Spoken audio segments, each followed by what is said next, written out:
kepada pemateri yang nanti akan membimbing kita untuk menemani kita untuk agenda di Zoom ini yang langsung akan dipandu oleh Kak Syifa.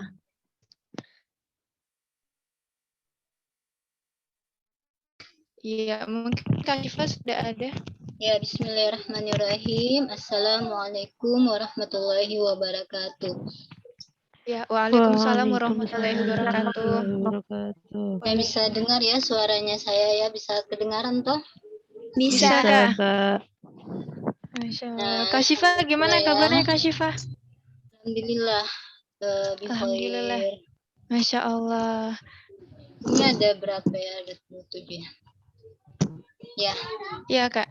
Ini dari tadi teman-teman itu penasaran, Kak, gimana sih pembahasan tema kita kali ini, yaitu tentang galaunya mahasiswa antara cita-cita, realita, dan godaan. Juga identitas Islam. Nah, langsung saja, Kak. Tafadholi mashkuran.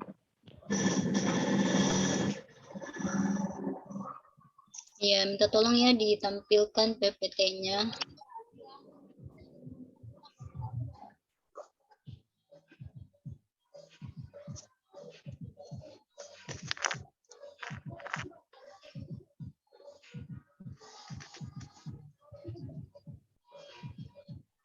Bismillahirrahmanirrahim. Innalhamdalillahi nahmaduhu wa nasta'inuhu wa nastaghfiruhu wa na'udzu billahi min syururi anfusina wa min sayyiati a'malina. Man yahdihillahu fala mudhillalah wa man yudlil fala hadiyalah. Asyhadu an la ilaha illallah wa asyhadu anna Muhammadan abduhu wa rasuluh. Allahumma sholli ala Muhammad wa ala ali Muhammad. Nah, alhamdulillah ya, senang sekali saya bisa bertatap muka lagi dengan teman-teman sekalian ya, para mahasiswa ya, entah itu ada yang mahasiswa baru atau yang mahasiswa lama.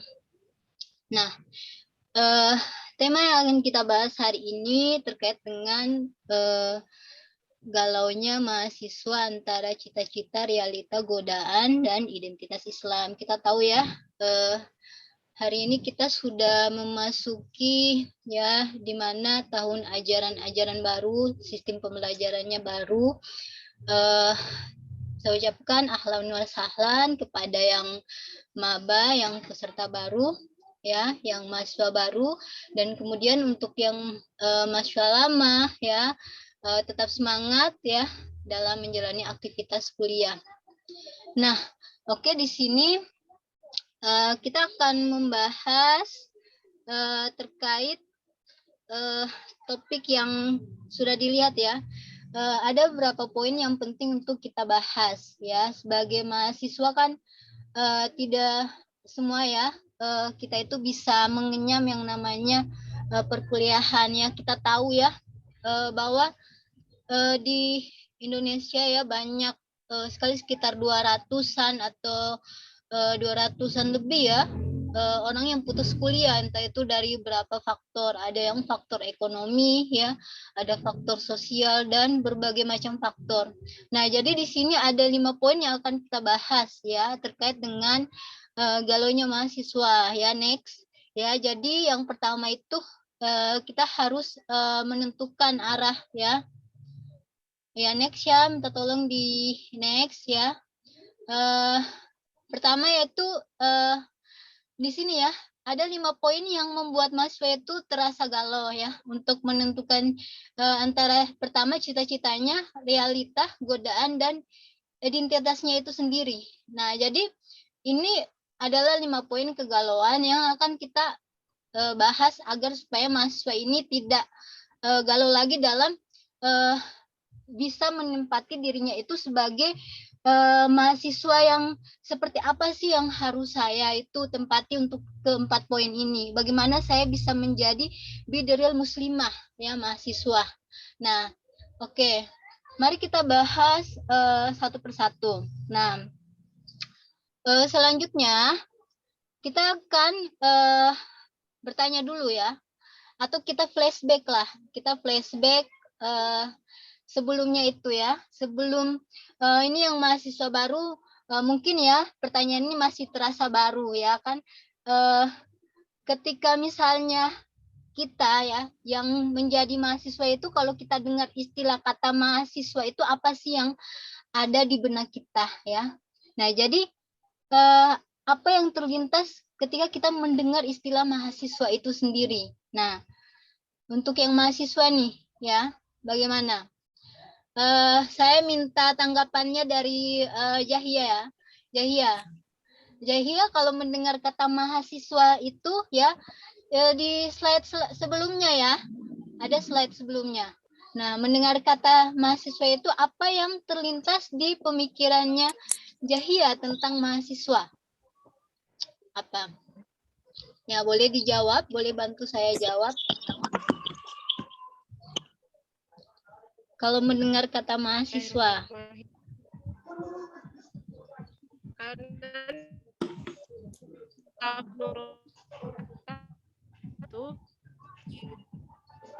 Itu seseorang bukannya itu dia di perguruan tinggi, menduduki bangku perguruan tinggi, kemudian dia itu harus dewasa. Seorang mahasiswa dia harus dewasa ya. Selain itu ada lagi ya yang bisa bantu saya jawab. Ini di sini ada yang mahasiswa baru atau ada yang siswa ya. Nah, boleh bantu saya jawab. Selain tadi kata Jahia bahwa mahasiswa itu adalah seseorang yang dewasa. Nah, mahasiswa itu adalah orang yang berpendidikan ya. Ada juga yang bilang kalau mendengar istilah mahasiswa, mahasiswa itu maha di atas siswa. Nah, berbagai macam pendapat terkait dengan istilah mahasiswa. Nah, jadi selanjutnya kita punya harapan apa sih? Ketika kita punya mahasiswa, tentunya kita sebagai mahasiswa tentunya kita punya harapan dan cita-cita ya yang akan kita raih ketika kita telah menjadi mahasiswa. Nah, kira-kira apa nih harapan dari teman-teman yang ketika sudah menjadi mahasiswa ya, saat ini yang berstatus mahasiswa? Apa sih harapannya? Ada yang bisa bantu saya jawab yang lainnya? Nah, mungkin yang Sofia bisa bantu saya jawab. Sofia Ahmi ya, Sofia Ahmi. Nah, Sofia Ahmi ini punya cita-cita atau harapan apa ketika telah menjadi seorang mahasiswa? Nah, oke, bisa diaktifkan mikrofonnya untuk membantu saya jawab. Ya, silakan tafadholi Sofia Ahmi. Bisa diulang pertanyaannya, Kak? Nah, ini ada di slide-nya. Apa harapan dan cita-citamu ketika saat ini telah menjadi mahasiswa? Apa sih harapan dan cita-citamu? Punya harapan atau cita-cita ya pasti ya. Apa sih ketika sudah jadi mahasiswa itu?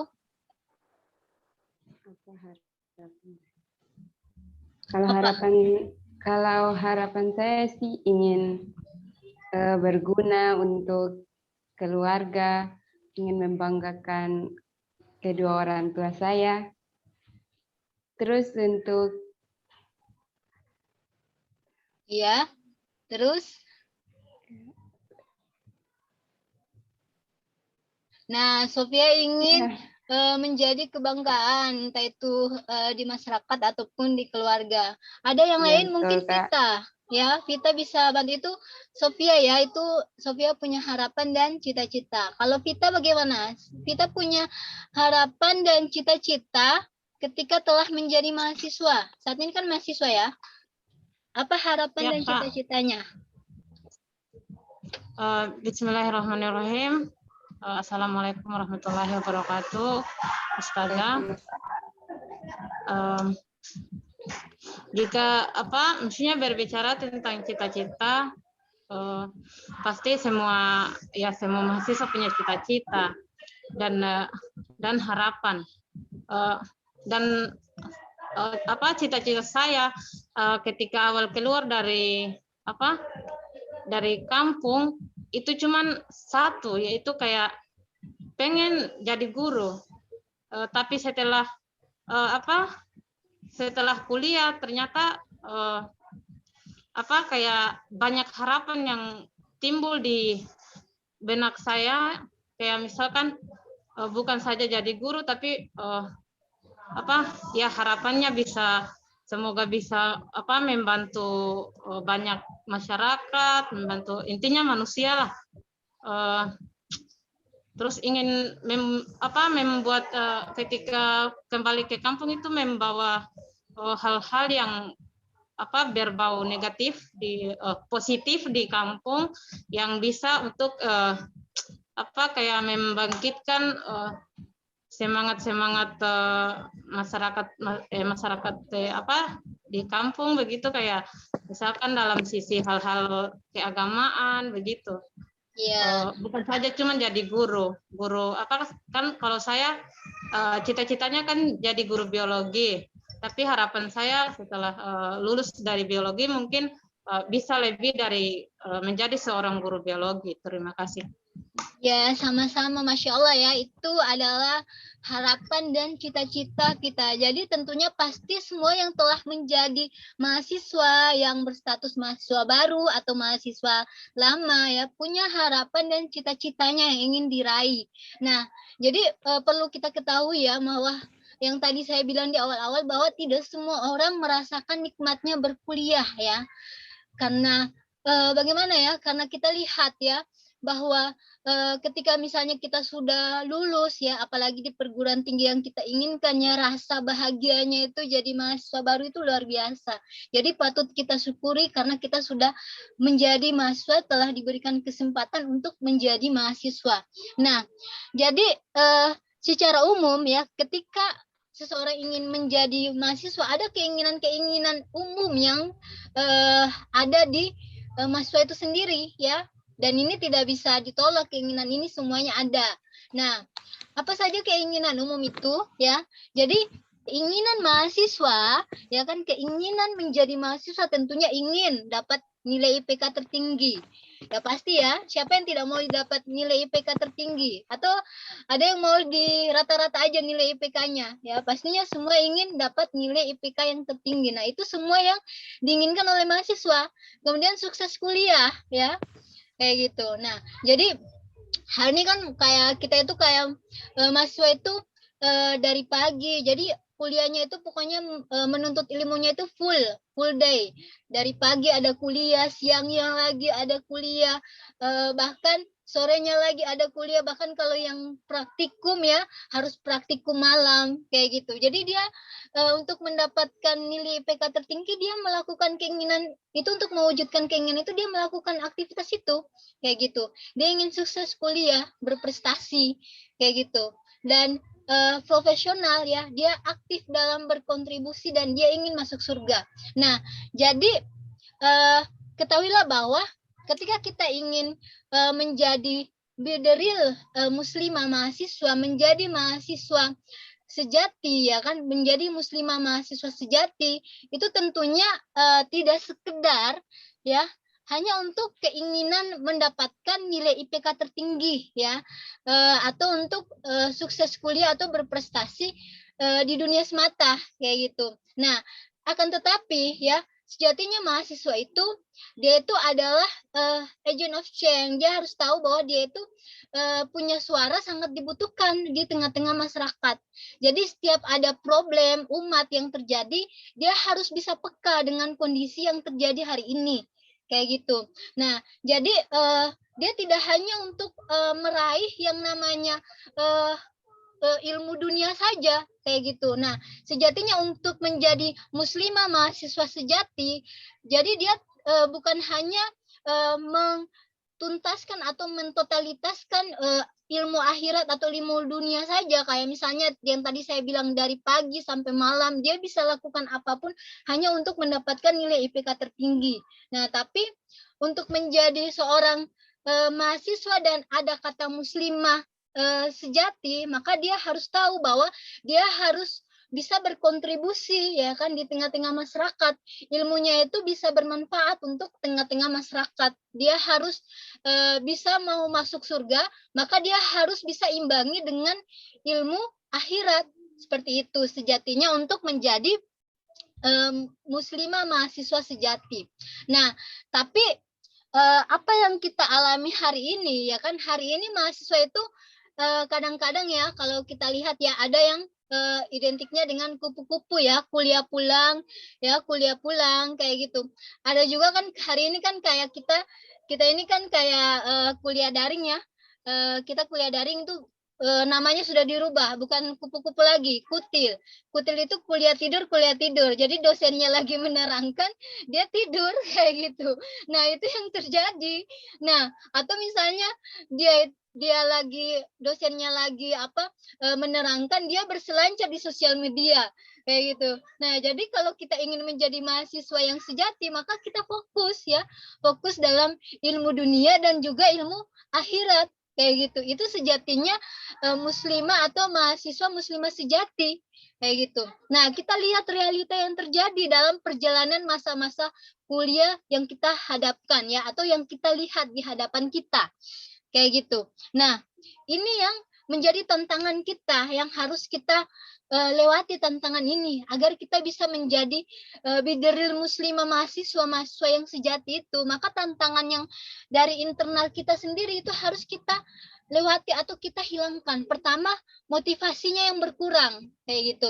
Nah, mungkin ya masih awal-awal, masih maba, masih semangat ya kan kuliahnya ya kan. Tapi seiring berjalannya waktu di pertengahan terkadang ada godaan, maksudnya godaan dari si dia kayak gitu. Sudah mulai mengenal yang namanya cinta kayak gitu. Nah, motivasinya sudah berkurang, bahkan motivasinya sudah berubah. Yang tadinya keluar dari kampung ingin membahagiakan keluarga, maka bukan lagi membahagiakan keluarga, tapi membahagiakan si dia. Itu kan jadinya motivasinya sudah berkurang kayak gitu. Nah, faktanya kan hari ini seperti itu ya, banyak sekali orang-orang yang dia itu kan melakukan pergaulan yang di luar batas ya, karena motivasi yang berkurang tadi.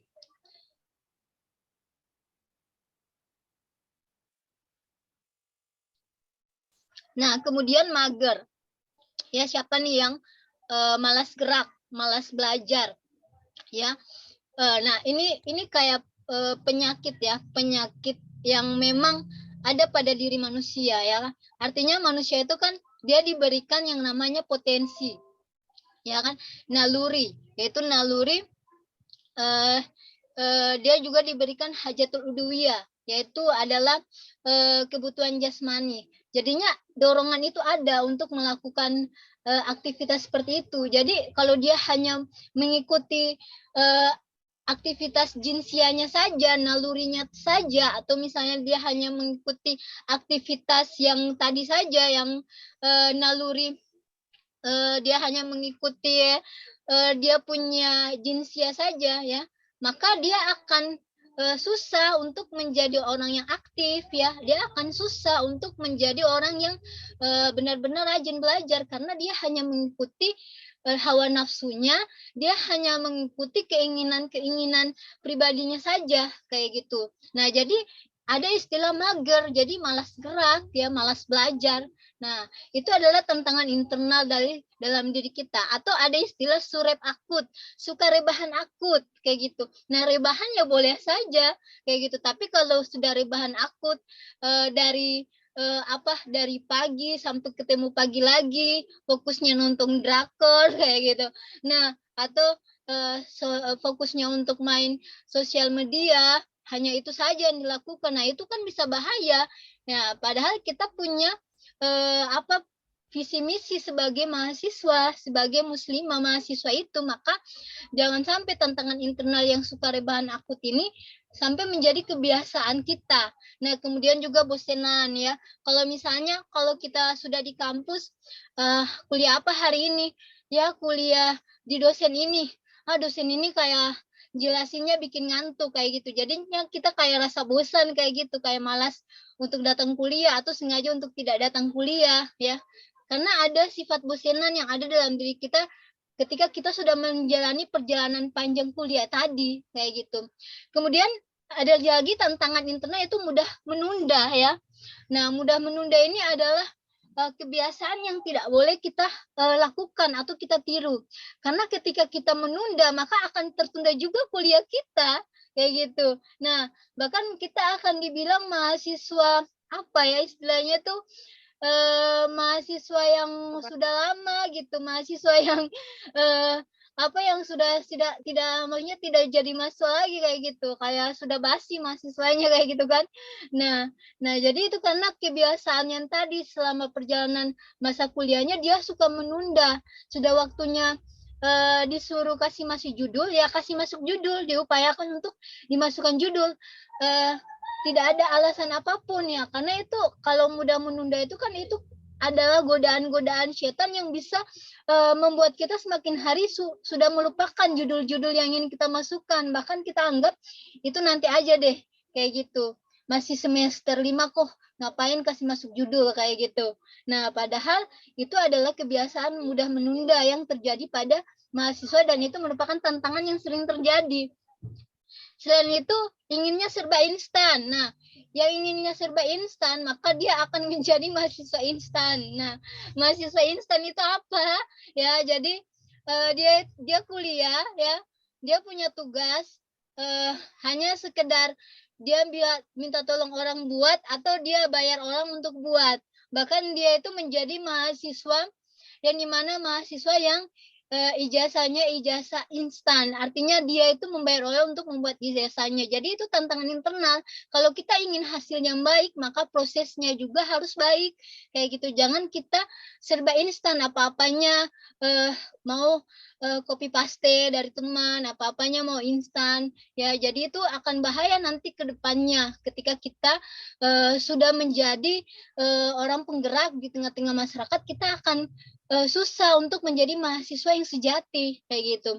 Kemudian ini juga yang menjadi orientasi yang terkadang terjadi di mahasiswa, hanya mengejar materi, ya.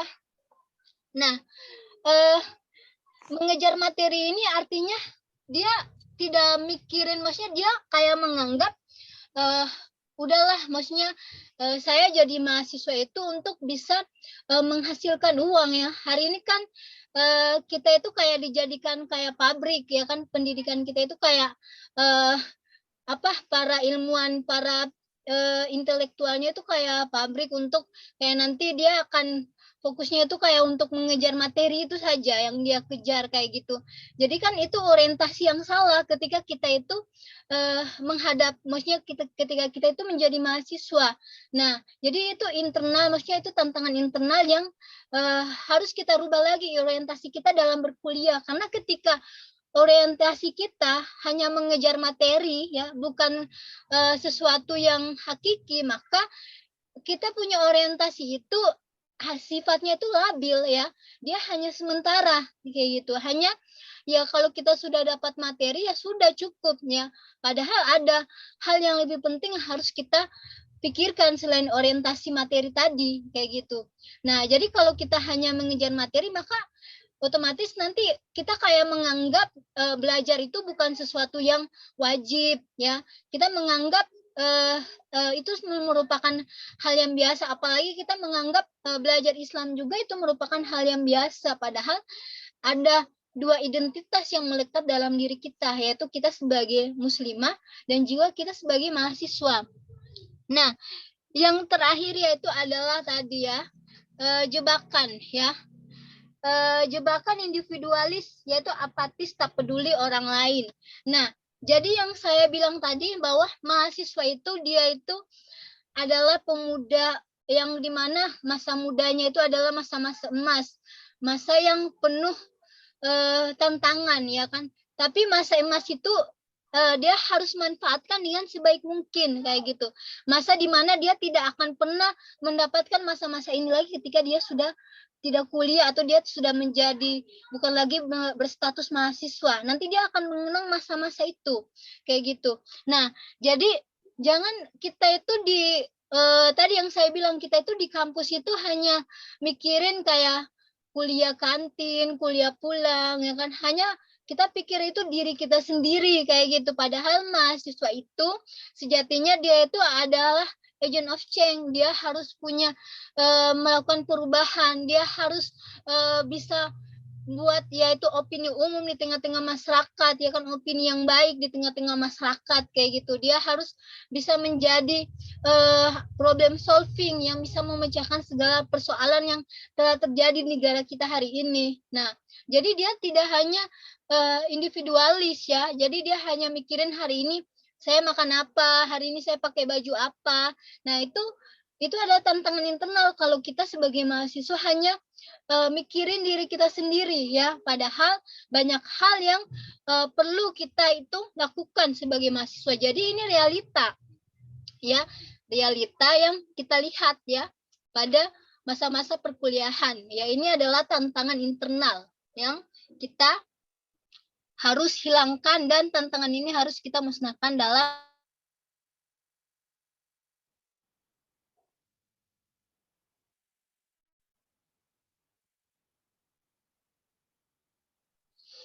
Oke, next. Yang kedua adalah tantangan eksternal. Nah, tantangan eksternal ini ya, bisa kalian lihat sendiri ya. Ini ada yang namanya pertama lingkungan yang buruk atau sistem buruk kayak gitu. Lingkungan buruk atau sistem buruk ini adalah tantangan eksternal yang memang tantangan ini hanya bisa kita lewati jika kita itu back to Muslim identity. Kita kembali ke identitas kita itu sebagai seorang Muslim, sejatinya itu sebagai seorang Muslim. Kayak gitu. Nah, jadi kalau misalnya dia sebagai kan dia kan mahasiswa, tapi dia tidak hanya mencukupkan dengan masalah akademik ya.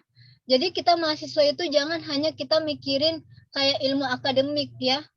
Nah, selain ilmu akademik yang harus kita raih, kita juga harus memperjelas identitas kita sebagai muslimah. Jadi identitas sebagai muslimah itu tidak bisa dihilangkan dalam diri kita. Nah, agar apa? Agar tadi yang saya bilang, agar kita bisa menjadi muslimah mahasiswa sejati itu, ya, bukan hanya mahasiswa sejati saja, tapi identitas kayak kata muslimah itu harus melekat dalam diri kita. Nah, artinya kita untuk bisa menghadapi tantangan eksternal ini atau memahami tantangan eksternal ini seperti bagaimana, maka kita harus memahami ilmunya kayak gitu. Nah, nanti di sini kita akan bahas ya.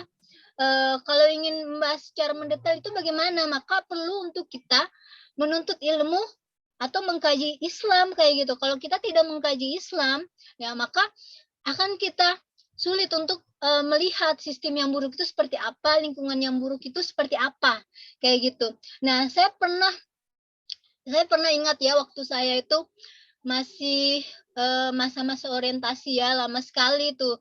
Itu sudah berapa? 8 tahun yang lalu atau 5 tahun yang lalu ya. Nah, itu pernah dikatakan oleh salah satu dosen bahwa ilmu yang kita dapat di perkuliahan itu hanya 27%. Sisanya kita cari sendiri. Nah, yang kita cari sendiri itu artinya kita itu bergabung dengan forum-forum yang memang mengkaji masalah-masalah umat, yang mengkaji Islam untuk memperjelas identitas kita, kayak gitu. Jadi lingkungan yang buruk atau sistem yang buruk ini juga merupakan tantangan eksternal yang harus kita pahami di lingkungan kita.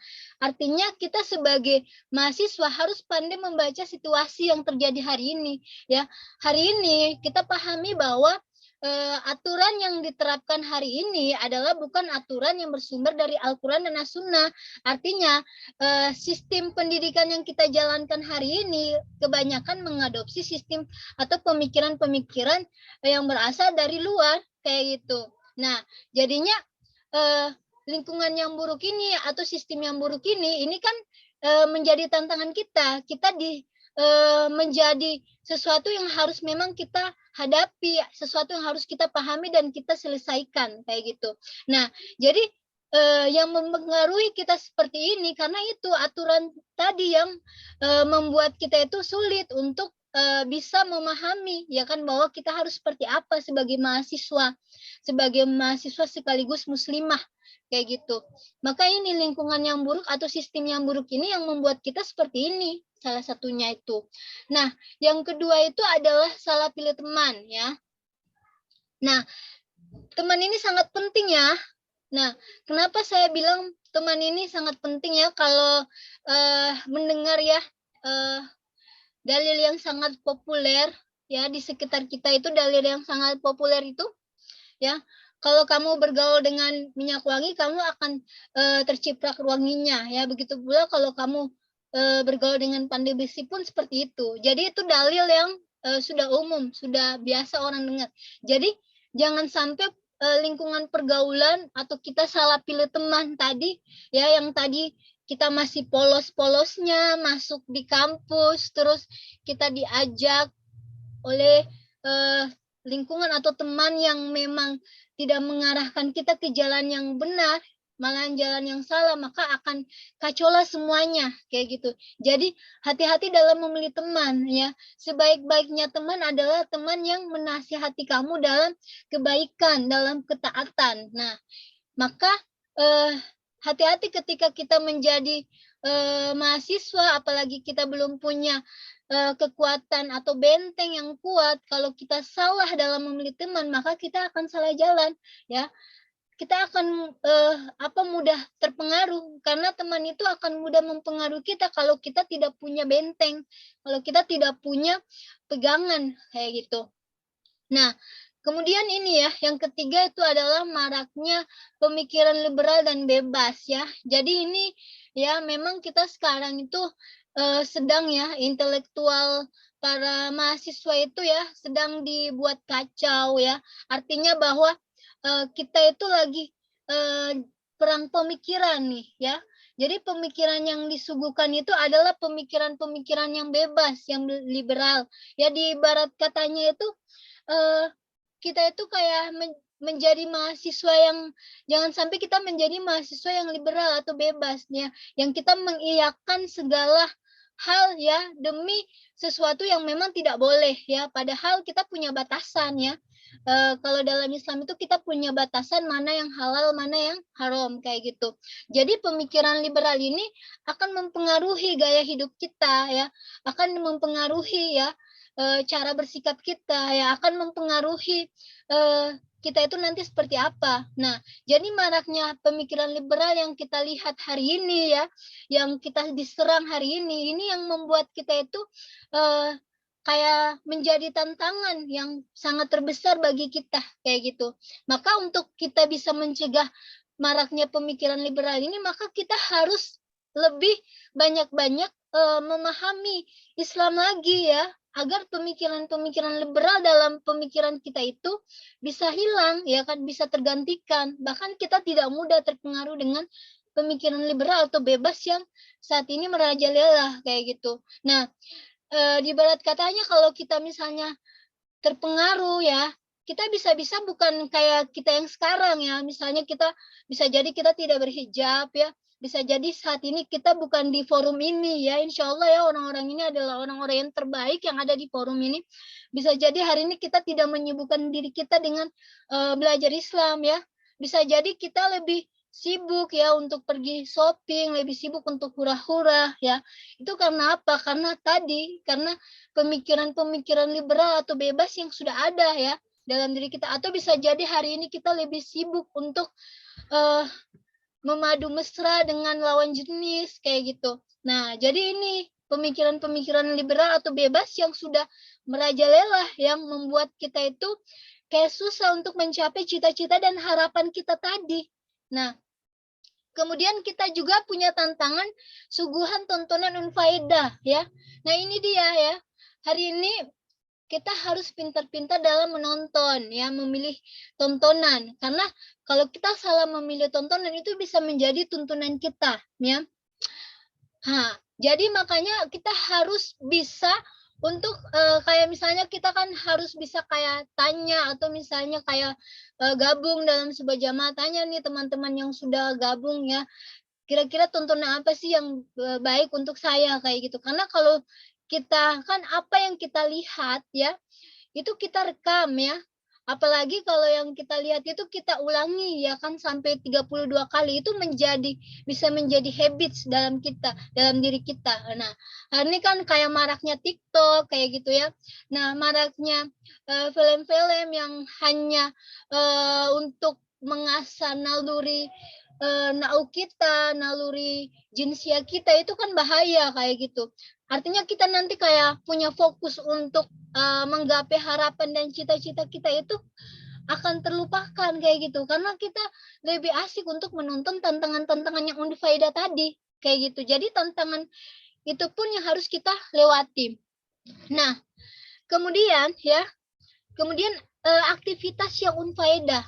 Nah, kita harus ingat ya, kalau kita tidak disibukkan dengan sesuatu yang dalam ketaatan, maka kita akan disibukkan dengan sesuatu yang membawa kemaksiatan. Nah, artinya aktivitas kita dalam bangun tidur sampai tidur lagi itu aktivitas yang seperti apa yang kita jalani? Apakah aktivitas kita itu benar-benar sudah membawa manfaat dalam diri kita ataukah tidak? Kayak gitu. Jadi aktivitas-aktivitas yang unfaedah yang tidak bermanfaat itu sebaiknya kita hilangkan kayak gitu.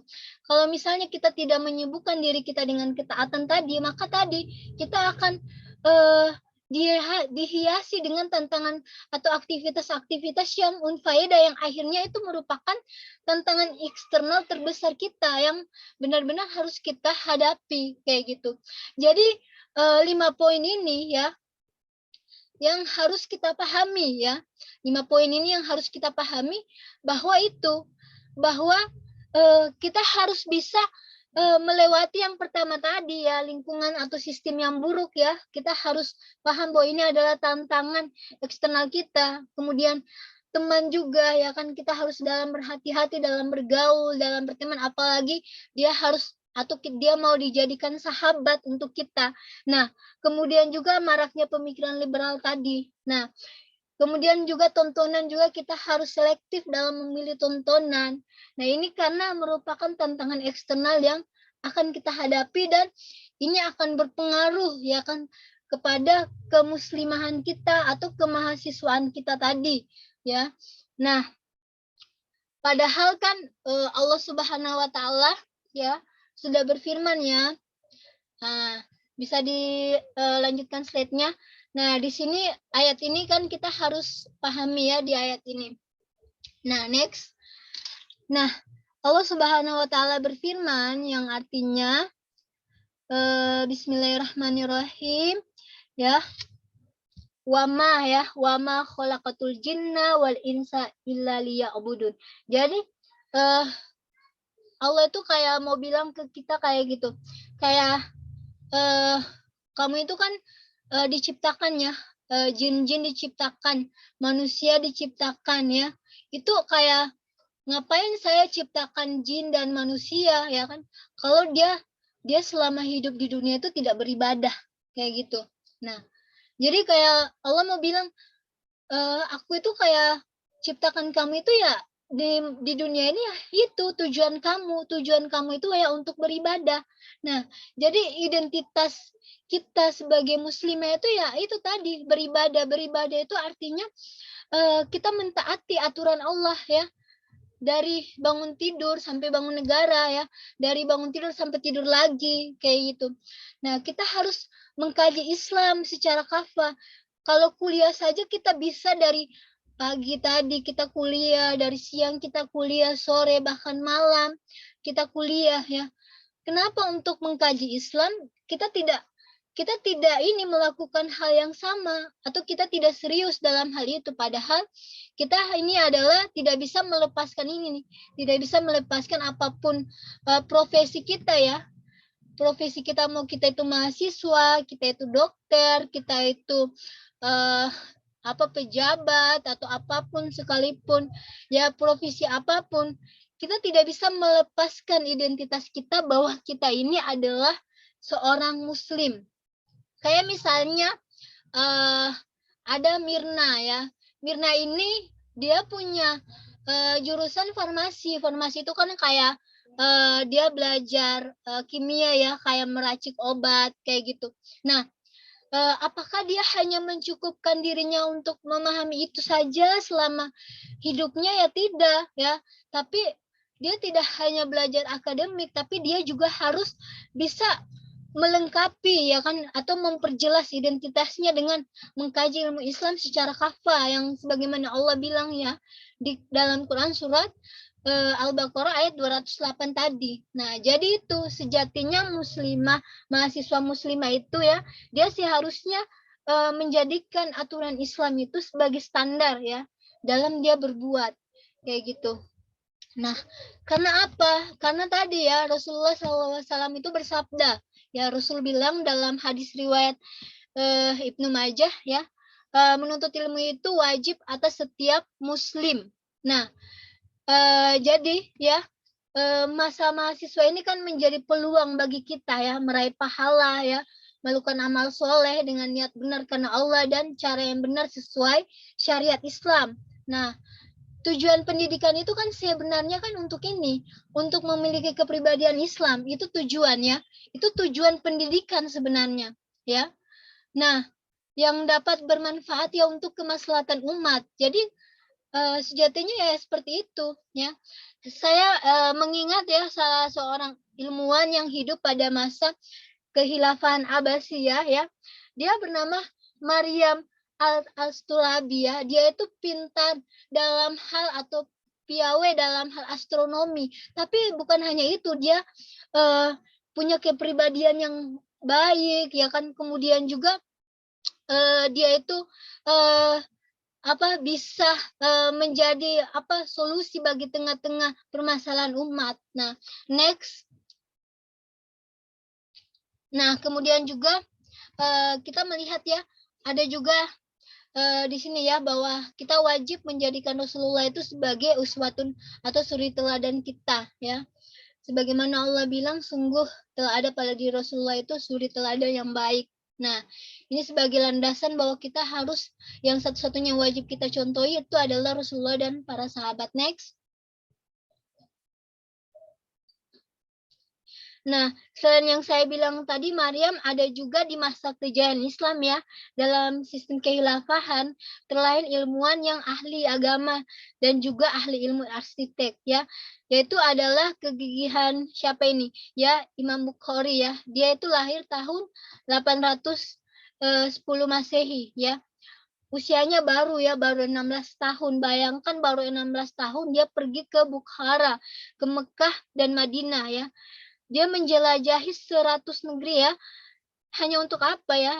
Dia tanpa membawa catatan apapun ya, hanya untuk menghafal 100.000 hadis ya, dan 200.000 hadis lainnya yang memiliki sanad yang tidak sahih ya. Jadi dia memiliki sekitar 1080 guru ya. Jadi semua ulama itu ya dia datangi kayak gitu. Jadi itu kayak Masya Allah ya. Itu adalah hal yang sangat tidak terlupakan sampai kita mati kayak gitu. Nah, ini yang patut kita contohi. Jadi seperti apa sih potret mahasiswa ideal sesuai Islam itu yang tadi ya.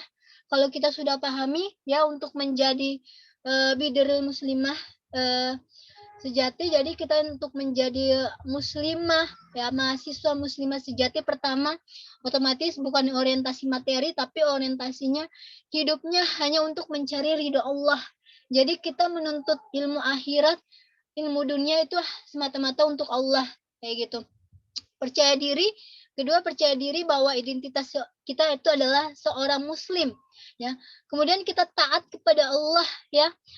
Nah, jadi ilmu yang kita dapatkan ini ya, bahwa ilmunya harus dimanfaatkan untuk kemaslahatan umat. Kemudian menjadikan dakwah sebagai poros hidup ya. Jadi kita harus menjadi problem solving ya di tengah-tengah masyarakat ya. Umat membutuhkan suaranya mahasiswa ya untuk bisa menyampaikan kebenaran. Kemudian yang terakhir yaitu kita memiliki kepribadian Islam. Nah, yang terakhir bagaimana agar mahasiswa itu bisa hidup semakin hidup. Nah, next, untuk agar kita itu menjadi mahasiswa yang semakin hidup, jawabannya simpel saja. Yaitu kuliahnya harus oke ya. mengkaji ilmunya, mengkaji Islamnya oke, dakwanya juga oke. Jadi ini adalah 3 hal yang harus ada dalam kita berlayar menjadi seorang mahasiswa muslimah sejati. Kita harus punya ini ya, ketiga ini harus seiring sejalan, tidak timpang salah satunya, maka insya Allah kita akan bisa menjadi seorang mahasiswa atau muslimah sejati, maka semua kegalauan yang kita alami itu bisa kita selesaikan dalam setiap tapak jejak kita sebagai seorang mahasiswa muslimah. Nah, akhirul kalam itu saja. Insya Allah kalau masih ada waktu nanti kita bisa sharing apa yang ingin kita sharing. Saya kembalikan ke moderator.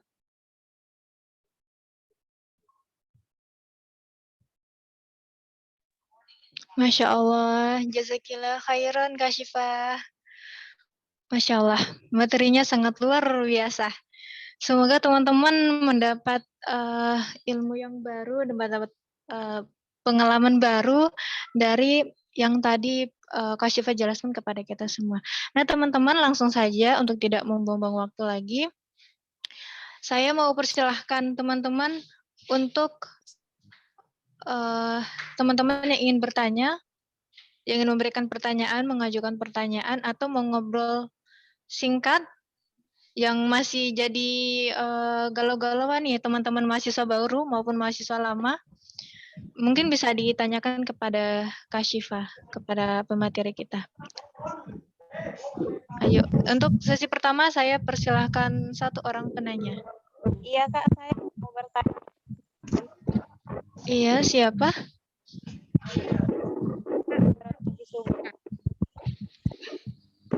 Kami pun sabar. Paruh. Maaf deh, suaranya ini tidak kedengaran. Di chat saja kalau tidak. Mungkin bisa di, ya, kolom chat saja deh.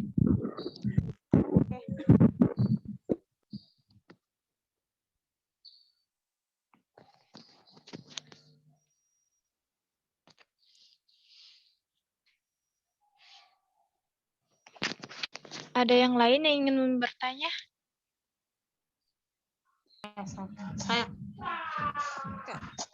Ayo, oh, Ukti Jahia, Masya Allah. Ayo, silahkan. Bismillahirrahmanirrahim warahmatullahi wabarakatuh.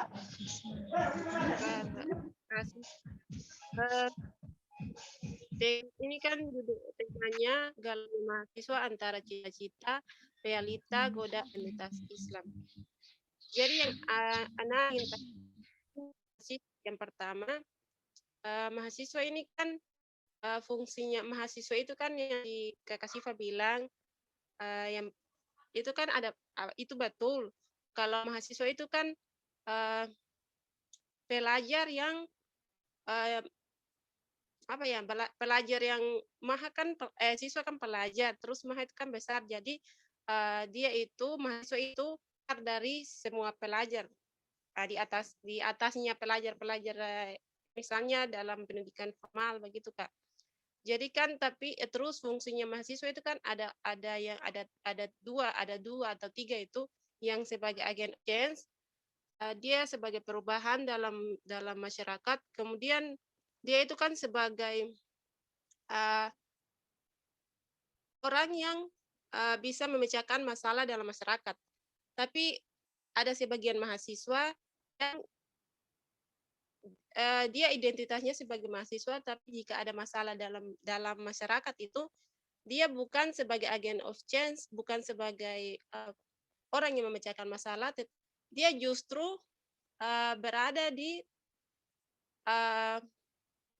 kelompok orang yang atau oknumnya itu dia misalnya membela karena demi kepentingannya sendiri. Itu yang pertama Kak, yang mahasiswa. Terus tentang cita-cita banyak yang anak temui itu ada anak punya yang anak temui di anak kampung, khususnya itu di Pulau Panjang, di SPT Pulau Panjang, di anak kecamatan itu kan ada ada anak pun kakak-kakak yang sudah selesai S1-nya, tetapi dong itu ya merealisasikan dong punya profesi begitu. Jadi dong mengajar untuk membantu adik-adik, membantu generasi yang ini. Kan baiknya manusia kan yang bermanfaat bagi manusia yang lain. Tapi kayak bahkan dong punya profesi sebagai guru itu. Itu Kak. Terus harapannya mahasiswa kan banyak tahu dong punya harapan pribadinya apa, tapi yang anak lihat realitanya itu kayak realitas dalam punya profesi sebagai mahasiswanya ya anak minta untuk solusinya bagaimana Kak Syifa. Terima kasih Kak. Iya Kak, jadi ya ini minta solusi dari pertanyaannya tadi. Nah, sebelumnya teman-teman yang sudah hadir di Zoom, mohon diisi absen yang dibagikan oleh admin. Ya, absennya ada di kolom chat. Ya, langsung ke Kak Syifa ini. Silahkan dijawab pertanyaannya. Pertanyaannya bagaimana tadi? Sing kedengaran. Nani bisa ulangi pertanyaannya. Ya, jadi dari Ukti Cahya tadi dia itu sebenarnya galau, Kak. Karena realita daripada mahasiswa dengan faktanya di lapangan itu berbeda jauh gitu. Nah, kira-kira solusinya gimana untuk bisa menjawab itu, untuk bisa mengubah pandangan mahasiswa yang sebenarnya dia tidak sesuai dengan fitrah atau identitas mahasiswa yang sesungguhnya gitu, Kak. Iya. Nah, oke ya, itu adalah salah satu dari sekian banyak problem yang memang terjadi ya di tengah-tengah kehidupan kita hari ini ya. Karena tadi ya, karena memang tantangan-tantangan yang internal dan eksternal yang ada pada dirinya dan dia diserang dari tantangan eksternal itu, dia tidak mampu untuk menghadapi tantangan itu kayak gitu. Nah, nanti pada akhirnya akan seperti itu endingnya kita kayak gitu. Nah, sejatinya kalau misalnya kita ingin memberikan solusi atau kita ini kan punya yang namanya beban atau kewajiban dalam menyampaikan amar ma'ruf nahi mungkar ya. Kita punya kewajiban dalam berdakwah ya. Sebagai seorang mahasiswa pun dia punya yang namanya iron of stock ya. Jadi dia juga punya yang namanya kontrol sosial. Nah, ketika dia punya kontrol sosial, maka dia Jahia harus punya kayak kepekaan kayak gitu. Nah, kepekaannya ya Jahia ngomong langsung aja ke dia kayak gitu kan.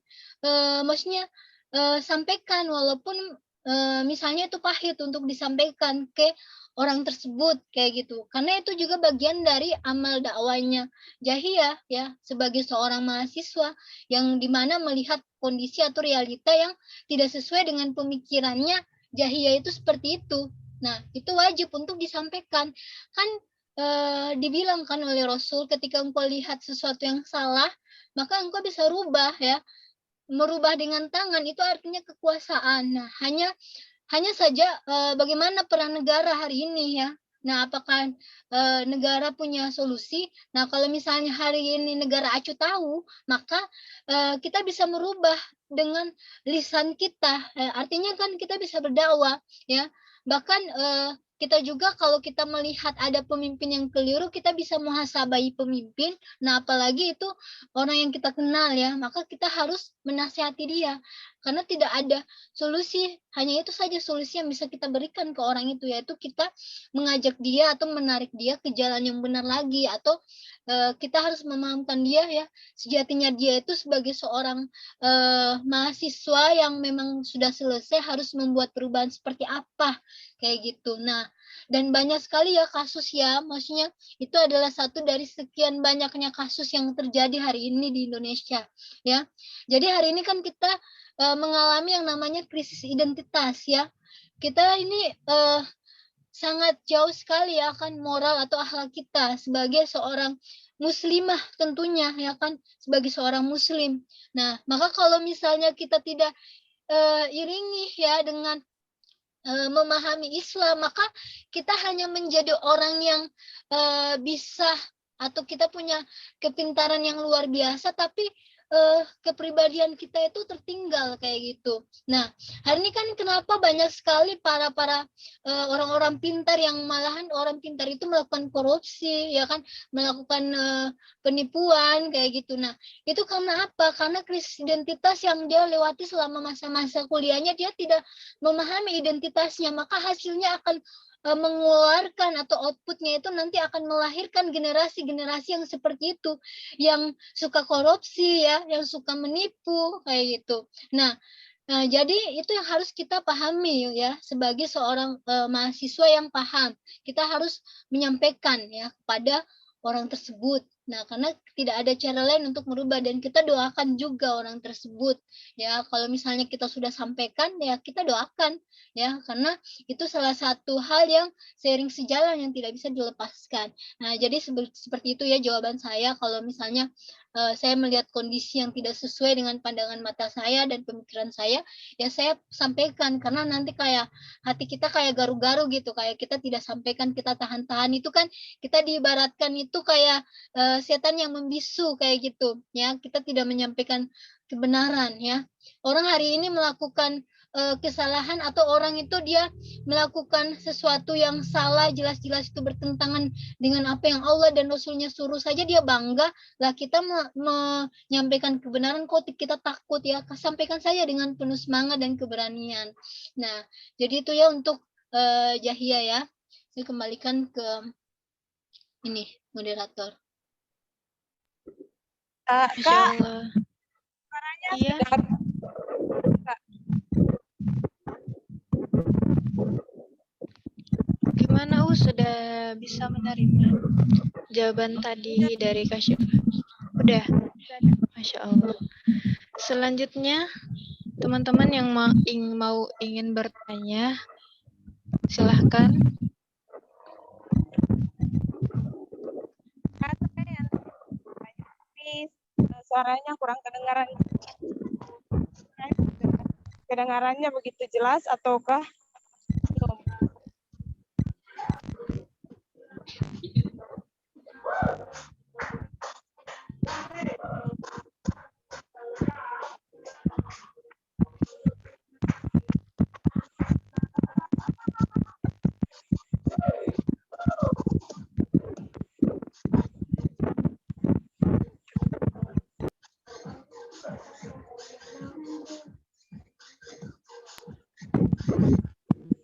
Assalamualaikum warahmatullahi wabarakatuh. Waalaikumsalam warahmatullahi wabarakatuh. 2018 semester 7. Asal dari kampus Unpati di luar kampus utama.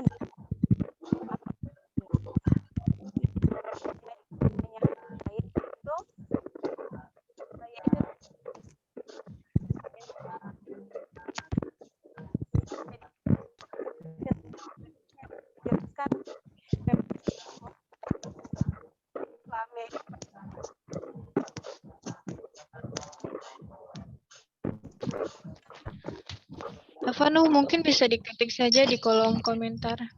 Soalnya suaranya tidak kedengaran. Iya.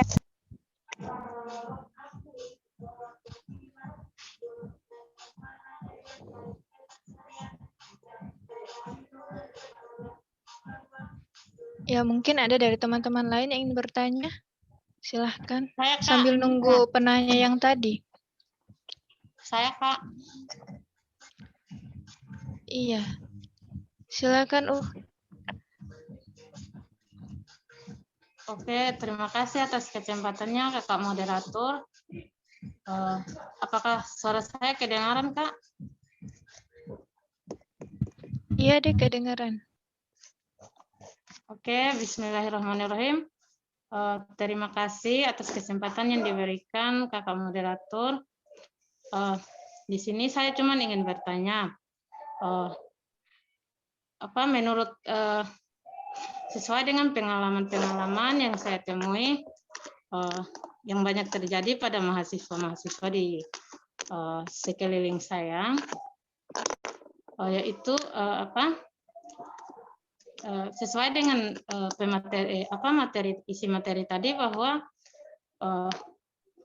yang pada intinya saya mengutip dari kutipan ayat tadi, Quran Surat Az-Zariyat ayat 56, yang artinya, aku tidak menciptakan jin dan manusia, melainkan agar mereka beribadah kepadaku.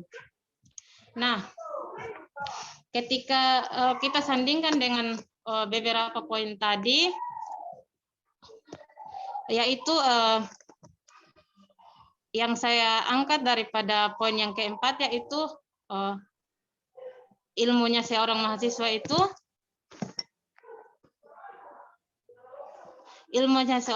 itu bermanfaat untuk kemaslahatan umat. Nah, di sini saya biasa menemukan percakapan-percakapan dari biasanya teman-teman saya itu ada yang mengatakan kalau esensi daripada ajaran Islam itu bukan hanya sebatas pada ibadah saja, tetapi juga yang katanya semangat revolusi yang semestinya bisa membawa umat menjadi lebih mulia. Nah, yang menjadi pertanyaan saya di sini kembali lagi kepada Al-Quran tadi, bahwa Allah tidak menciptakan jin dan manusia kecuali hanya beribadah kepadaku. Tapi banyak mahasiswa yang saya temui, misalkan aktivis Islam, itu mempunyai asumsi bahwa mereka itu lebih menjaga hubungannya itu dengan yang lebih eratnya itu dengan antara sesama manusia. Misalkan menurut pandangan mereka itu percuma saja sholat, tapi di sekeliling kita itu banyak masyarakat yang kelaparan, banyak orang yang kelaparan, terus buat apa membangun masjid, tapi di sekeliling kita itu banyak yang kelaparan, hingga ada yang bahkan sampai mati kelaparan. Bagaimana menurut pendapat Ustazah tentang pandangan-pandangan dari orang-orang seperti itu? Terima kasih.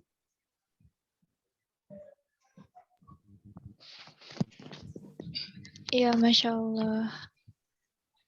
Pertanyaan yang memang banyak jadi realita di masyarakat seperti itu ya. Gimana Kak Syifa? Ya, langsung saja saya jawab ya. Iya, Kak. Nah, jadi kalau kita memahami dalil, ya, kalau kita memahami dalil itu kita harus lihat atau kita baca tafsir-tafsir dari ulama-ulama yang menjelaskan dalil itu, ya. Nah, jadi dari dalil ini ya, makna ibadah itu maknanya umum ya. Ibadah itu bukan hanya kayak ibadah ritual kayak gitu ya. Bukan ibadah itu dalam Islam itu dalam ayat itu bukan hanya berbicara tentang masalah sholat, masalah puasa, masalah zakat ya. Bukan itu, bukan untuk hal-hal ritual, tapi makna ibadah itu ada ibadah yang sifatnya tadi ya, yang habdul minan nas dan habdul minafsi ya. Dalam Islam dia mengatur juga itu ya. Jadi tidak mungkin ya dalam 30 juz ya, banyaknya ayat Allah itu hanya menjelaskan masalah ibadah ya. Artinya masalah ritual, hanya masalah sholat, tidak ya. Ketika Rasul di Mekah itu ayat-ayat tauhid itu memang yang turun, tapi kan ada proses Rasul itu hijrah di Madinah, yaitu ada ayat-ayat yang sifatnya itu habdul minan nas yang turun kayak gitu. Nah, jadi secara garis besarnya perlu kita pahami bahwa Islam ternyata mengatur habdul minallah, habdul minan nas, dan habdul minafsi. Ya, itu poin yang harus kita pahami. Dan bahkan kalau kita mengkaji dalam ayat-ayat Allah, ternyata habdul minallah itu hanya menjelaskan 5% dari isi ayat Al-Quran. Dan habdul minafsi pun seperti itu ya. Jadi habdul minafsi, hubungan kita dengan diri kita sendiri seperti masalah akhlak atau masalah kita makan, masalah kita minum, itu hanya 5% dari isi ayat Al-Quran. 95% itu dari isi ayat Al-Quran itu adalah habdul minannas yang belum kita realitas atau realisasikan dalam kehidupan kita, belum terterapkan dalam kehidupan berbangsa dan bernegara kita. Kenapa? Karena kita pahami hari ini bukanlah aturan Islam yang diterapkan, tapi aturan sekuler kapitalis yang diterapkan kayak gitu. Sehingga aturan-aturan Allah itu tidak bisa diterapkan yang namanya habdul minannas, yaitu masalah publik seperti ya kan masalah ekonomi, ya masalah sosial tadi yang sudah disebutkan, ya masalah pendidikan itu tidak bisa terterapkan, ya masalah pergaulan. Nah, masalah-masalah seperti itu tidak bisa diterapkan.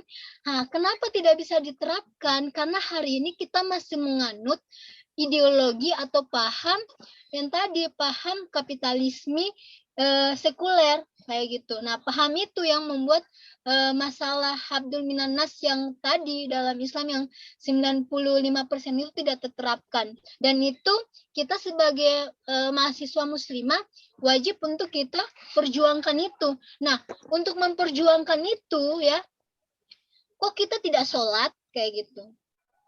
Kok kita tidak kenal Allah kayak gitu? Nah, diibaratkan nih kayak gini ya, kalau kita membangun rumah, tidak mungkin kita mulai dari jendela ya. Tidak mungkin kita bangun jendela dulu kalau kita ingin bangun rumah. Pasti kita bangun fondasi. Sama halnya, kalau kita ingin merubah kondisi masyarakat, menuntaskan masalah kemiskinan, masalah yang terjadi yang menimpa umat hari ini, masalah sosial, kita harus paham dasar Islam dulu ya. Paham akidah Islam ya. Jangan sampai kita bahas yang masalah bagaimana menuntaskan kemiskinan, bagaimana untuk pendidikan ini maju, ternyata akidah kita sekuler atau akidah kita komunis. Nah, itu bahaya kayak gitu. Jadi kita perjelas dulu identitas kita, akidah kita sebagai seorang muslim. Nah, seorang muslim tentunya dia tidak setengah-setengah dalam menjalani itu kayak gitu. Dia tidak hanya terfokus untuk membangun masjid saja, tapi dia memfokuskan segalanya kayak gitu. Dari habdul minallah sampai habdul minannas, ya dari hubungan dengan Allah dan hubungan dengan sesama manusia itu harus dia jalin. Karena ketiga hal itu ya tidak bisa dilepas pisahkan kayak gitu. Ketika dia melepas pisahkan, maka yang terjadi itu apa yang perubahan yang dia ingin wujudkan Allah tidak ridhoi kayak gitu. Kenapa Allah tidak ridho? Ya dia saja tidak baca isi Al-Quran, bagaimana untuk membuat sebuah perubahan? Dia saja tidak mau baca Al-Quran untuk sholat, bagaimana perintah Allah untuk sholat? Nah, jadi perubahan yang dia usahakan itu bukan perubahan dari Al-Quran dan As-Sunnah, tapi perubahan dari pola pikir dia, hanya mengikuti hawa nafsu. Semua orang kalau dia ingin mengikuti hawa nafsu juga bisa untuk melakukan perubahan. Kayak kita lihat, komunis dan kapitalis itu kan mereka buat perubahan dengan akal yang jenius ya. Mereka punya paham itu paham yang berasal dari akal yang jenius, paham sekuler dan komunis itu dengan hawa nafsu. Nah, tapi kalau itu yang terterapkan, yang terjadi hari ini kan karena paham itu yang diterapkan ya, masyarakat jadi kacau. Nah, tapi kalau ingin masyarakat itu ingin mendapatkan solusi yang sebenar-benarnya hakiki, solusi yang pasti, maka kita harus menuntaskan dengan akidah Islam. Artinya kita harus paham Islam. Nah, kalau kamu ingin tuntaskan kemiskinan, kalau kamu ingin membawa sebuah perubahan, kamu pakai landasan apa? Kalau landasan kamu hanya pemikiran, hanya sekedar mengandalkan akal kamu saja tanpa dilandasi Al-Quran dan As-Sunnah, maka akan sulit perubahan itu menuju keridhaan Allah. Nah, maka perubahan itu tidak akan bisa terrealisasi sampai kapanpun, kayak gitu. Itu yang harus kita pahami, ya.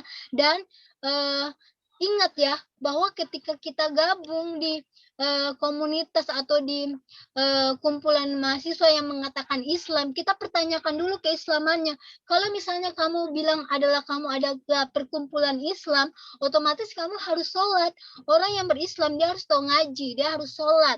itu dasar-dasar yang semua orang harus tahu. Dan itu yang dicontohkan Allah dan Rasulnya. Kalau kamu bilang ngapain sholat, ngapain kita itu pakai hijab, ya berarti ente itu kaji apa, kaji Islam apa, kayak gitu. Nah, itu yang harus dipahami. Jadi tidak ada yang namanya mahasiswa yang mengatakan dia adalah kelompok Islam kalau dia tidak sholat, dia tidak ngaji, dia tidak paham dasar-dasar Islam. Nah, ketika dia mau buat perubahan di tengah-tengah masyarakat, itu pun mustahil untuk dia bisa mendapat perubahan yang revolusioner. Dia menginginkan perubahan revolusioner, dia paham orang yang paling revolusioner di dunia ini adalah Rasulullah. Maka dia harus teladani yang namanya Rasulullah. Kalau dia tidak teladani Rasulullah, maka dia tidak revolusioner. Dia hanya omong kosong doang, kayak gitu. Nah, jadi itu yang harus dipahamkan kayak gitu ya, ke yang kalau misalnya temui ya, kalau tidak sesuai ya dipahamkan saja seperti itu ya. Nah, mungkin itu yang bisa saya jawab ya. Nah, saya kembalikan ke moderator. Iya, begitu ya, penjelasannya. Iya. Kak, ini ada pertanyaan satu di kolom chat. Pertanyaannya, bagaimana peran muslimah dalam menghadapi tantangan perkembangan di era revolusi 4.0 yang dimana teknologi lebih berkembang sehingga yang kita lihat di sekitar lingkungan kita atau di tempat umum seperti kampus itu banyaknya pemuda khususnya Islam itu sendiri sudah tidak sesuai dengan diajarkan Rasulullah Shallallahu Alaihi Wasallam, mulai dari akhlak, akidah, malah lebih mengikuti tren zaman yang sekarang di mana lebih meninggalkan ajaran yang diajarkan Rasulullah. Nah, bagaimana peran kita sebagai perempuan muslimah dalam melihat hal-hal tersebut? Solusi apa yang harus dipakai dalam mengatasi dan lebih meningkatkan mereka kembali kepada jalannya Allah? Kedua, bagaimana mengatasi rebahan yang kurang bermanfaat? Kenapa sampai kakak pemateri mengambil tema ini? Apa alasannya? Masya Allah, pertanyaan yang panjang. Silakan Kak Syifa, langsung saja. Nah, oke ya, tema ini ya. Tema ini sebenarnya tema yang BMI diskusikan ya. Jadi kita dari forum BMI ketika membuat tema ya, otomatis harus sesuai dengan kita lihat dulu apa yang dibutuhkan mahasiswa nih, lagi apa nih permasalahan mahasiswa hari ini. Nah, jadi ini adalah tema yang bukan saya individu saja tentukan, tapi memang kita dari BMI, khususnya di Ambon, ya kita yang menentukan tema ini. Nah, kemudian tadi ya, kalau kita menanggapi terkait dengan masalah perkembangan teknologi ya, yang memang ini merupakan tantangan yang tadi yang sudah saya bilang ya. Saya bilang bahwa Islam itu ya, kan hari ini kan banyak orang yang kayak putar balik bicara kayak gitu. Islam itu udah tertinggal kayak gitu, atau Al-Quran itu harus sesuaikan dengan zaman. Nah, itu adalah sebuah kalimat-kalimat penjajahan atau kalimat yang jangan sampai kita terjajah dengan kalimat itu, kayak gitu. Yang harus kita pahami bahwa yang memperkenalkan modernisasi, yang memperkenalkan perkembangan zaman itu Islam itu sendiri. 1000 tahun itu belum terrealisasi, itu sudah ada dalam Al-Quran. Jadi Al-Quran itu menjelaskan masa lalu, masa kini, dan masa yang akan datang. Kayak gitu. Nah, jadi untuk masalah teknologi yang semakin maju hari ini, Islam juga sudah menjawab itu. Kayak gitu. Nah, bagaimana kita menyikapi ya sebagai seorang mahasiswa, apalagi kita ini adalah muslimah. Nah, tentunya kita harus memanfaatkan teknologi itu ke hal-hal yang bermanfaat. Karena memang kita hari ini diserang oleh 3F tadi, food, fun, fashion, kayak gitu. Nah, itu adalah alat penjajahan orang-orang kapitalis sekuler dalam menjajah kita. Untuk itu, kita harus memanfaatkan media, kita harus memanfaatkan teknologi untuk menyampaikan syiar Islam, untuk membuat konten-konten dakwah ya, yang dimana itu ada syarat Islam di situ ya. Kita harus lebih gencar lagi. Kalau orang-orang Barat yang memang membenci Islam, orang-orang sekuler kapitalis ingin menghancurkan generasi Muslim dengan 3F tadi, dengan disuguhkan dengan teknologi yang dimana itu membawa pengaruh, maka kita harus melawan tantangan eksternal itu yang terbesar itu. Maka kita jangan gaptek, jangan ya kita tertinggal, ya kita harus mengikuti ya perkembangan teknologi itu. Kita tidak boleh tidak tahu yang namanya yang sedang berkembang hari ini tuh apa, kayak gitu. Nah, apalagi kalau misalnya kita kayak bidangnya itu di bagian pendidikan ya, kita harus paham bagaimana untuk bisa membuat sebuah pembelajaran itu semakin maju kayak gitu. Untuk dalam berbaur teknologi itu kita harus paham itu, karena memang ke depannya nanti itu lebih dunia itu nanti akan menjadi dunia menunduk. Artinya semua orang itu hanya fokus lihat ke HP-nya, hanya fokus lihat itu. Nanti lebih ke depannya lagi lebih ini lagi. Kayak gitu, itu hasil survei yang mengatakan seperti itu. Nah, maka itu ya kita jangan tertinggal untuk memahami teknologi. Yang harus kita lakukan, kalau mereka mensyiarkan hal-hal yang liberal, hal-hal yang bebas, maka bagaimana untuk kita itu lebih gencar lagi untuk membuat opini-opini Islam, untuk membuat tulisan-tulisan Islam, untuk membuat konten-konten dakwah kayak gitu, untuk bisa melawan arus liberal tadi, melawan arus yang salah tadi ya. Bukan berarti juga dalam Islam itu menolak yang namanya teknologi, tidak. Kan hari ini kayak sering saya temukan orang-orang yang menolak teknologi ya. Kalau misalnya menolak atau mengharamkan itu ya, itu tidak bisa, karena dalam Islam tidak pernah mengharamkan yang namanya teknologi ya. Yang haram itu adalah aktivitas yang dia lakukan itu membawa manfaat atau tidak, kayak gitu. Nah, jadi manfaatkanlah teknologi, manfaatkanlah apapun yang kita miliki ya kan, sosial media yang kita miliki, semuanya itu untuk apa? Untuk kemaslahatan umat, untuk kebaikan generasi yang ke depan. Seperti itu.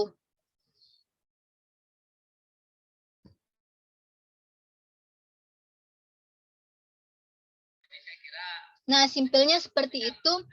Nah, untuk yang masalah rebahan, sebenarnya itu rebahan itu kembali kepada pribadi dia sendiri ya. Itu masalah pribadinya. Kalau untuk bisa melawan rebahan itu sebenarnya lebih kepada aktivitas yang dia lakoni. Jadi dia untuk bisa, kan sesuatu itu harus dipaksakan dulu. Kalau dia tidak paksakan, dia tidak punya planning atau rancangan-rancangan untuk menghilangkan kebiasaan itu, sampai kapanpun itu adalah penyakit yang ada dalam dirinya, kayak gitu. Nah, artinya tips yang harus saya berikan itu pertama, luruskan niat. Ya, luruskan niat kita. Kalau memang kita ini adalah mahasiswa muslimah yang sejati, ya, kita ingin hilangkan kegalauan kita sebagai seorang mahasiswa, maka niat kita benar-benar murni karena Allah, kayak gitu. Nah, benar-benar apa yang kita lakukan itu benar-benar karena Allah, maka kita harus punya kayak hubungan dengan Allah, kayak gitu. Artinya hubungan dengan Allah itu harus punya kesadaran bahwa apapun yang kita lakukan akan kita pertanggungjawabkan di akhirat, ya kan? Kemahasiswaan kita akan kita pertanggungjawabkan, kemuslimahan kita akan kita pertanggungjawabkan di akhirat. Diibaratkan, coba kita bayangkan hidup ini hanya sementara, ya. Hidup ini hanya sementara, ya. Kamu masih muda, ya. Maksudnya kayak ada 6 hal sebelum 6 hal. Ingat masa mudamu ya sebelum masa tuamu. Artinya jangan sampai kamu menyesal di kemudian hari ya. Jadi hidup ini sementara ya, pikirkan bahwa semua yang kita lakukan di dunia dari bangun tidur sampai tidur lagi akan kita pertanggungjawabkan di hadapan Allah.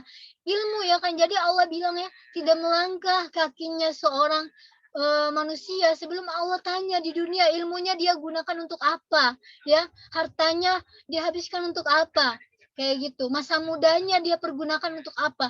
Itu yang akan Allah tanyakan nanti ketika kita menghadap Allah. Ajal itu pasti ya. Kalau ajal itu pasti, apa atau jawaban apa yang sudah kita persiapkan di hadapan Allah untuk menjawab ketiga pertanyaan besar itu ya. Nah, jadi untuk rebahan itu ya stoplah untuk rebahannya. Rebahan boleh aja. Ya, tapi jangan rebahan akut ya, itu yang masalah rebahan akut itu ya. Nanti bisa stroke ya, kalau orang terlalu rebahan itu kan bisa stroke ya. Nah, itu kan masalah. Nah, jadi jangan salahkan stroke-nya, salahkan aktivitas kita ya yang tidak sesuai dengan apa yang memang dituntut oleh Islam. Nah, itu yang harus saya berikan ya. Jadi sadari diri ya, mulai sekarang saya harus menjadi mahasiswa, bukan hanya sekedar mahasiswa, tapi ada kata muslimah yang melekat dalam diri saya dan sampai mati pun akan saya bawa untuk saya pertanggungjawabkan di akhirat. Identitas sebagai mahasiswa itu bisa hilang kapanpun. 4 tahun kita bisa selesai dan kita bukan mahasiswa lagi. Tapi yang namanya muslimah, identitas sebagai muslimah itu tidak bisa hilang apapun profesi kita. Nah, jadi itu yang harus kita pahami ya, harus menjadi yang tadi saya bilang ya, be the real muslimah mahasiswa, menjadi muslimah mahasiswa sejati. Nah, itu ya, saya kembalikan lagi ke moderator. Masya Allah, menjadi mahasiswa muslimah sejati. Insya Allah. Baik akhwati fillah, teman-teman BMI yang Masya Allah sudah mau bertahan hingga sekarang, hingga ujung acara. Alhamdulillah terasa kita sudah sampai di penghujung acara. Saya mengutip dalam suatu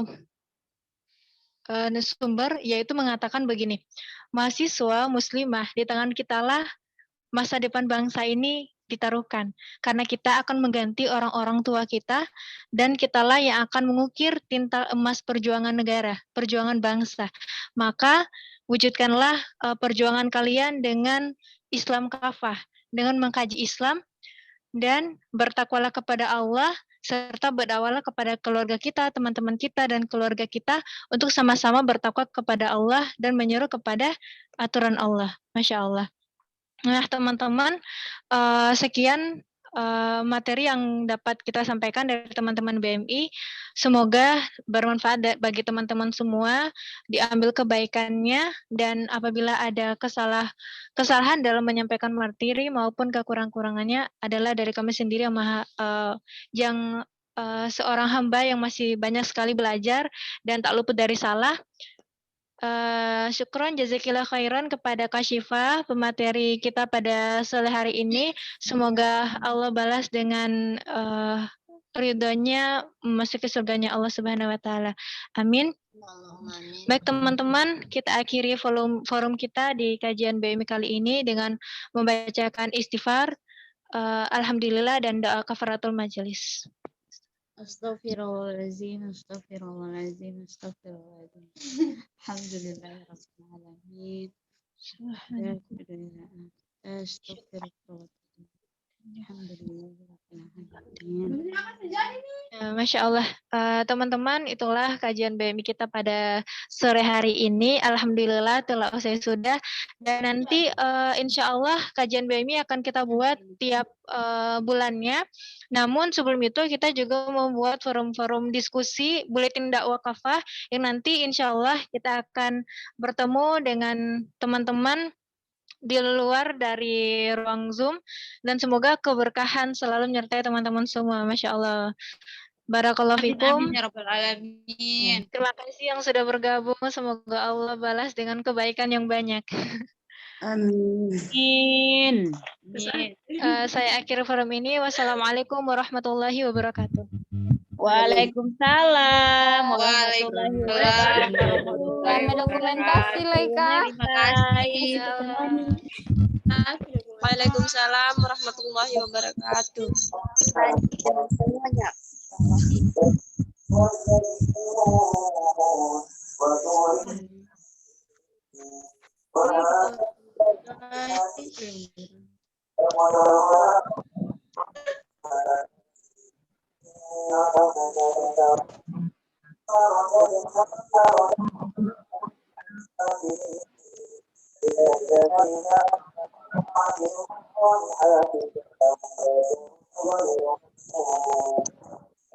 Oke, teman-teman bisa keluar dari Zoom.